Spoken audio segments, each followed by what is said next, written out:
नमस्ते भाइयों, प्यारे दोस्तों। आप लोग सब्सक्राइब नहीं करते हैं। वीडियो तो देख लेते हैं लेकिन सब्सक्राइब कीजिए भाई। आज हम नागरिकता की समाप्ति के बारे में आपको बताने वाले हैं। अनुच्छेद 9 यह बताता है या उल्लंघित करता है कि यदि कोई व्यक्ति अपनी इच्छा से किसी विदेशी राज्य की नागरिकता या विदेशी देश की नागरिकता अर्जित कर लेता है तो उसकी नागरिकता समाप्त हो जाएगी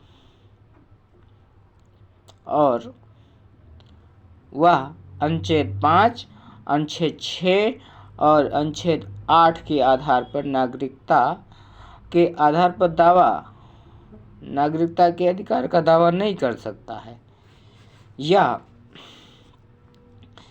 उन राज्यों उन मामलों पर लागू होता है जिसमें किसी व्यक्ति ने संविधान लागू होने के पहले अपनी इच्छा से किसी विदेशी राज्य की नागरिकता अर्जित कर ली है।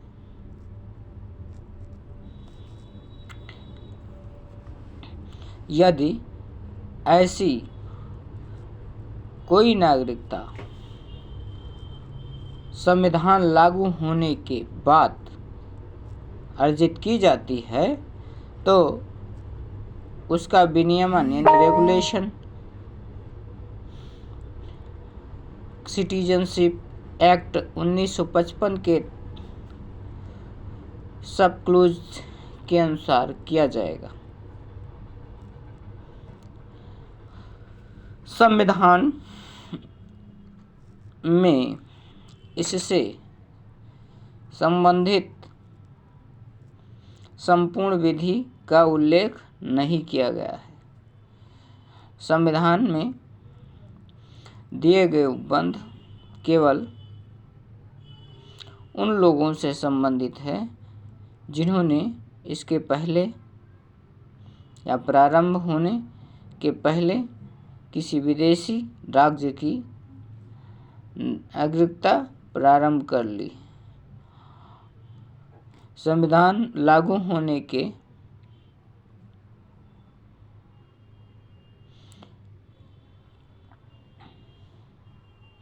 उपरांत नागरिकता कैसे प्राप्त होती है, इस संबंध में हम पूर्ण व्यवस्था नागरिकता अधिनियम में दी गई है। पहले तो संसद द्वारा नागरिकता के अधिकार का विनियमन यानी उसको समय समय पर नियम को बदल सकती है। संसद को ये अधिकार है। ये किस अनुच्छेद के तहत आता है तो अनुच्छेद 10 के तहत आता है। अनुच्छेद 10 यह उपबंधित करता है कि प्रत्येक व्यक्ति जो पूर्ववर्ती उपबंधों के अनुसार भारत का नागरिक एक है या समझा जाता है भारत का नागरिक बना रहेगा, किंतु उसका यह अधिकार संसद द्वारा बनाई गई किसी विधि के अधीन होगा। अनुच्छेद 11 को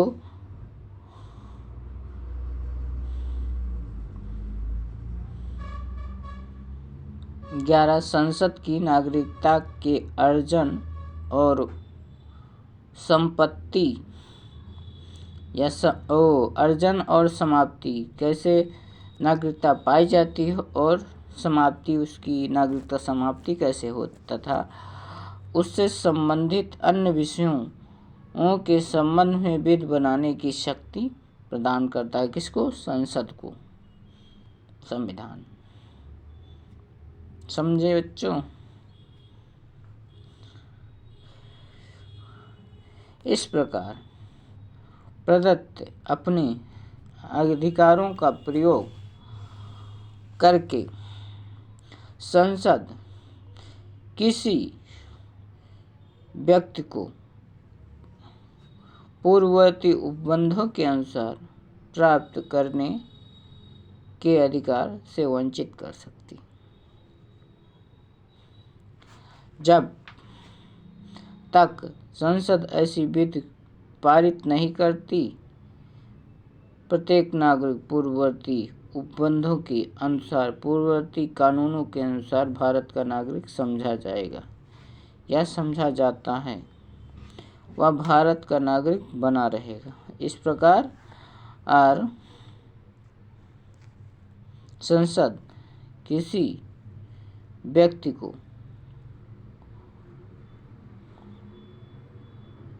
नागरिकता से वंचित भी कर सकती है, बशर्ते इस प्रयोजन के लिए वह अनुच्छेद 11 के अंतर्गत कोई भी विधि पारित करे। ऐसी विधि के पारित होने पर संसद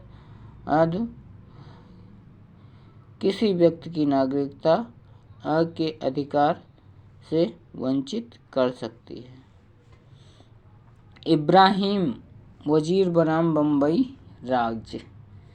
इस मामले में मैं आपको बता हूँ, इस मामले में सुप्रीम कोर्ट में का मामला है। ये जो फैसला दिया गया है यह एक अच्छा उदाहरण है। इस मामले में पाकिस्तान अंश आगमन यानी नियंत्रण अधिनियम की संवैधानिकता को चुनौती दी गई है। यह अधिनियम यह उल्लेख करता है कि कोई भी व्यक्ति जिसका अधिवास भारत या पाकिस्तान में है, बिना अनुज्ञा के भारत में प्रवेश नहीं करेगा। यदि व्यक्ति बिना अनुज्ञा के भारत में प्रवेश करता है तो वह अपराध करने वाला माना जाता है और दंड का भागी होगा। अधिनियम की धारा 7 के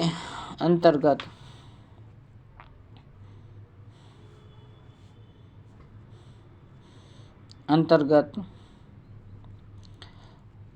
केंद्रीय सरकार ऐसे व्यक्ति को जिसने ऐसा अपराध किया है जिसके विरुद्ध अपराध करने के बारे में युक्त संदेह किया जा सकता है, भारत से निकाले जाने का आदेश दे सकती है।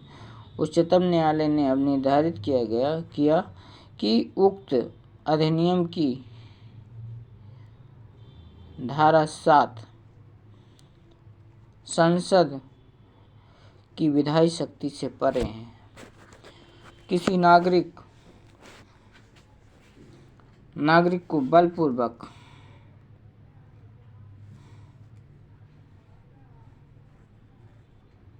भारत से निकालने का अर्थ है कि उसे संविधान के भाग 2 द्वारा प्रदत्त नागरिकता के अधिकार से वंचित करना। नागरिकता का अधिकार केवल अनुच्छेद 11 के उपबंधों के अनुसार ही छीना जा सकता है, अर्थात इसके लिए संसद द्वारा पारित करना आवश्यक है। इस प्रकार किसी विधि के अभाव में किसी भी नागरिक को उसकी नागरिकता के अधिकार से वंचित नहीं किया जा सकता। नागरिक ने यह निर्धारित किया गया कि उक्त कानून न्यायालय ने यह फैसला दिया कि उक्त कानून ये कानून इस उद्देश्य से पारित किया गया था, अतः वह असंवैधानिक और अवैध था। नागरिकता अधिनियम 1955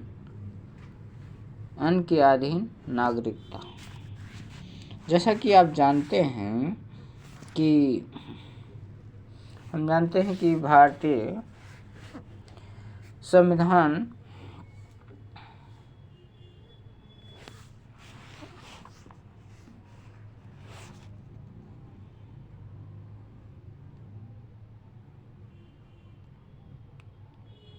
विधि के बारे में उपबंध नहीं करता, संबंधित विधि के बारे में उपबंध नहीं करता, यानी अनुच्छेद 11 को विधि बनाकर संसद को विधि बनाकर नागरिकता संबंधी बातों का विनियमन यानी रेगुलेशन यानी परिवर्तन की शक्ति प्रदान करता है। अनुच्छेद 11 संसद को यह शक्ति प्रदान करता है कि कोई नियम बना करके उसमें परिवर्तन करे, विनियमन कर दें, यानी अमेंडमेंट कर दें। अमेंडमेंट यानी संशोधन कर सकते हैं। भारतीय संसद के इस प्रयोजन के लिए भारतीय नागरिकता अधिनियम 1955 पारित किया गया। यह संविधान लागू होने के पश्चात नागरिकता प्राप्त करने और उसके समाप्त होने से संबंधित बातों के लिए उपबंध करता है या नियम बनाता है। 1955 के बारे में बताता है। अधिनियम के अधीन 5 प्रकार की नागरिकता की प्राप्ति का उपबंध है। पहला तो जन्म से, फिर दूसरा वंश क्रम से, तीसरा पंजीकरण से, चौथा देशीकरण से द्वारा अर्जित, फिर अर्जित भूभाग के अर्जन से,